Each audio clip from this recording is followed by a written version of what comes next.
बिस्मिल्लाहिर्रहमानिर्रहीम। अस्सलाम वालेकुम। आज के इस लेक्चर में मैं आपको बेलफेयर डिक्लेरेशन के हवाले से बताऊंगा कि बेलफेयर डिक्लेरेशन क्या है और इसके असरात क्या हुए। दरअसल बेलफेयर डिक्लेरेशन जो है वो आर्थर जेम्स बेलफेयर जो कि ग्रेट ब्रिटेन के फॉरेन ऑफिस के सेक्रेटरी थे, उसने एक ख़त लिखा था नवंबर 2 1917 को एक शख्स के नाम, और उस शख्स का नाम था रथशाइल्ड। रथशाइल्ड जो थे वो जूइश लॉबी और जूइश जो ज्यूज़ थे उनके एक बहुत बड़े पॉलिटिशियन कह लें, या फिर उसका बहुत बड़ा एक नाम ज्यूज़ का उस ज़माने में। उसको उस ख़त में बेलफर ने ये यकीन दहानी कराई कि ग्रेट ब्रिटेन के कैबिनेट ने यह फ़ैसला किया है कि हम यहूदियों की इस हिमायत को, इस क्लेम की हिमायत करते हैं कि वो फ़लस्तीन में अपने लिए एक आज़ाद रियासत कायम करें। याद रखिए ये ख़त उस ज़माने में लिखा गया जिस ज़माने में 1917 में फ़लस्तीन में यहूदी जो है वो 1% से भी कम थे। और ये वो ज़माना था जब पहली जंग अज़ीम अभी जारी थी लेकिन ख़त्म नहीं हुई थी।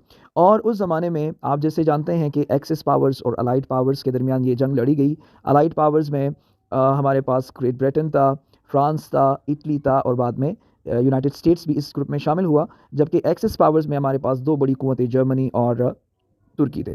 तुर्की में उस वक्त खिलाफत उस्मानिया कायम थी और जितने भी मिडिल ईस्टर्न कंट्रीज़ हैं वो खिलाफत उस्मानिया के कंट्रोल में थे। बहरहाल इस जंग के दौरान अब 1917 में जिस वक्त ये ख़त लिखा गया जो बाद में बेलफर डिक्लेरेशन के नाम से मशहूर हुआ, दरअसल उस वक्त जंग तो अभी जारी थी लेकिन जो मिडिल ईस्टर्न कंट्रीज़ थे वो बरतानिया और एलाइड फोर्सेस के कब्ज़े में ऑलमोस्ट आ चुकी थी।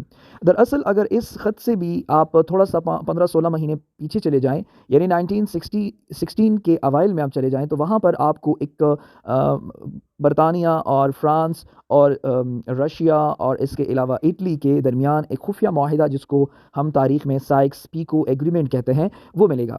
साइक्स पीको एग्रीमेंट 1916 में एक खुफिया माहिदा था जिसमें फ़्रांस और बरतानिया ने यह फ़ैसला किया था कि मिडिल ईस्टर्न कंट्रीज़ जो कि ऑटोमन कैलिफेट का हिस्सा हैं, जब वो आज़ाद हो जाएँ, जब हम उन पर कंट्रोल हासिल कर लें, तो हम इनको इक्वली आपस में डिस्ट्रीब्यूट करेंगे और उनको यूटिलाइज़ करते हुए हम ट्रेड की खातिर और उनके नेचुरल रिसोर्सेज पर काबिज़ हो जाएंगे।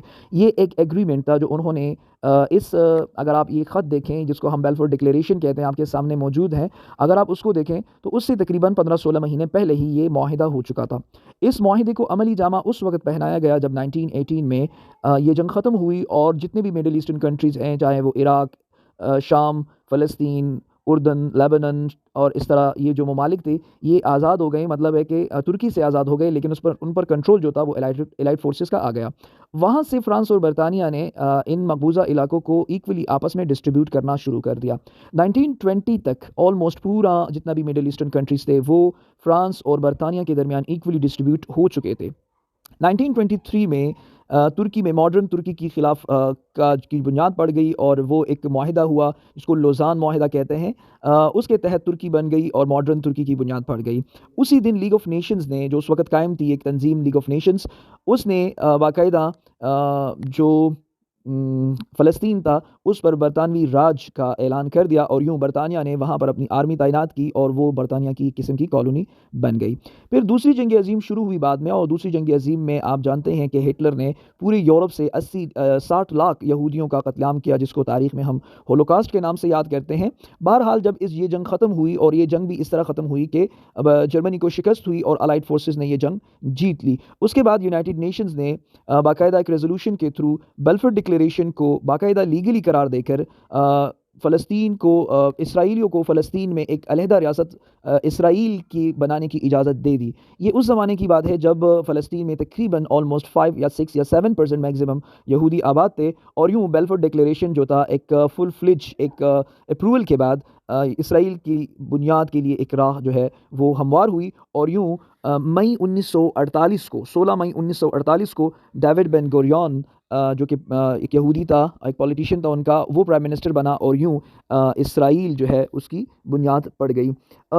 इसके बाद आप जानते होंगे शायद कि पहली अरब इसराइल वॉर भी हुई जिसमें एक नाकाम सी कोशिश की थी कुछ अरब ममालिक ने, लेकिन बाद में वो नाकाम हुई। कुछ और भी जंगें बाद में बहुत सारी हुई, लेकिन बेलफोर डिक्लेरेशन के हवाले से यहाँ पर एक बात करनी थी और वो आपको ये बता दी कि बेलफोर डिक्लेरेशन क्या है और उसका असर जो है वो क्या हुआ और किस तरह اس ڈکلیریشن کے تھرو اسرائیل کی بنیاد پڑ گئی۔ تو یہ تھا بیلفور ڈکلیریشن کے حوالے سے۔